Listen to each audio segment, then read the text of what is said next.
Coach, that was the number 6 team in the nation, and you guys proved for 90 minutes you guys belong in the discussion as one of the top teams in the nation.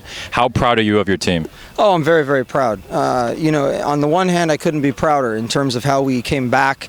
We gave up really a soft goal in the first couple of minutes of the game.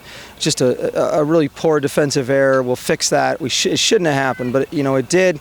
We fought back all game. The second half, we dominated possession. We were on their half. We played against them, shot after shot. I mean, we were just on top of them, and we didn't let up. And we took it right down to the wire, scored, equalized, and then of course I think we just had a hard time transitioning to the mentality of the game management, where we need to, just wait the 30 seconds and take it into overtime. I think that we pressed a little high.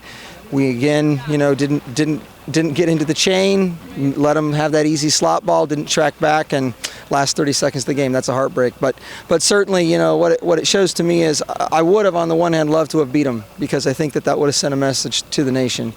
But I think what we did do is still send it. I mean, no one scored on them this year. We didn't just score on them, but we could have beaten them. And if we see them in the tournament, we're going to. Jake was pretty limited, but Jesse was able to come in off the bench. You guys are a really deep team, and you talked to us about that before the season even started. How hard is it to manage all these players who do want to go in and make them play as a cohesive unit? No, that's a great point. I follow, for many years I've followed, for our philosophy of coaching, we followed something called the Pyramid of Success by John Wooden. And, we have one of those as understanding our role on the team. And I think that we've talked a lot about that with the guys. What does that mean? Not everybody can be in the starting 11. And so, I think the guys understand, and it's obviously hard when you're not a starter, but we've got some great guys with great personalities and great attitudes, and they understand the role is when they come off the bench, they got to fire it up. And we saw that this game, and we saw it last game.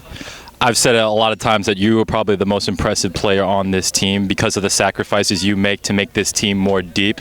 Talk to us a little bit about, taking time to allow other players to shine and at the same time showing how good you are on the field.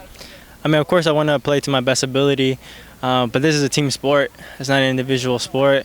If I have a one-on-one opportunity and there's a player next to me that has a better opportunity than me, I got to pass it. We got to win as a team, as a whole. I'm not trying to shine for myself, but shine as a team. And I think if we understand that, and we understand that we need to move and win as a team, then we'll be successful. In that second half, we saw a completely different team than we saw in the first half. You guys came out with a lot more energy, and you guys really dominated the tempo of this game. What changed in the second half? Well, I told the guys, I said the longer it stays 1-0, the more hope and the more confidence individually we gain. And individually we gained it, and collectively we played with it.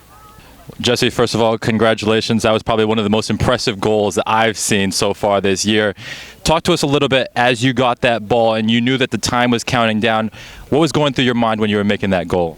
Yeah, so we were just pushing, the last 20 minutes. The whole game pretty much, we were just pushing. I got the ball in the center, and Braden was out wide and just played it out to him, and he was kind of taking it in a little bit, and I saw an opening behind their right back who was pressuring him. He got me the ball, barely reached to it, and got a foot on it and went to the top corner. So you guys played a really good team today. I was talking to Peter before, and he was talking about how you guys are so deep, and it's so early in the season, trying to find a way so that all players can come in and shine. Talk to us a little bit about being so deep and having to make sacrifices so other people can shine, but at the same time making sure that when you're in, you capitalize like you did today. Exactly. Yeah. I didn't start today. I haven't started any games, but everybody on this team, we're so deep. All 27 guys want to go in, and when they go in, they have the capability of doing what the starters do. And that's just what makes us so dangerous this year. And today, I went in, played a while, came out, antsy to get back in, and luckily I got to go back in the last 20 minutes and produce something. But that's not just me. Anyone could have done it off the bench. That's how deep we are, and that's how good I think and we think we are as a team. Despite their loss against the number 6 team in the nation, the Seasiders feel like they made a statement, not only to Simon Fraser, but to the Pac-West Conference and all teams in Division II soccer. They feel like today was one that slipped away, but not only will strengthen them now, but when they make a legitimate run at the Pac-West Conference Championship. The Seasiders are getting ready to take their talents on the road, but they'll be back in 2 weeks. Reporting from the BYU-Hawaii soccer field, I'm Mick Miller, BYU-Hawaii Athletics.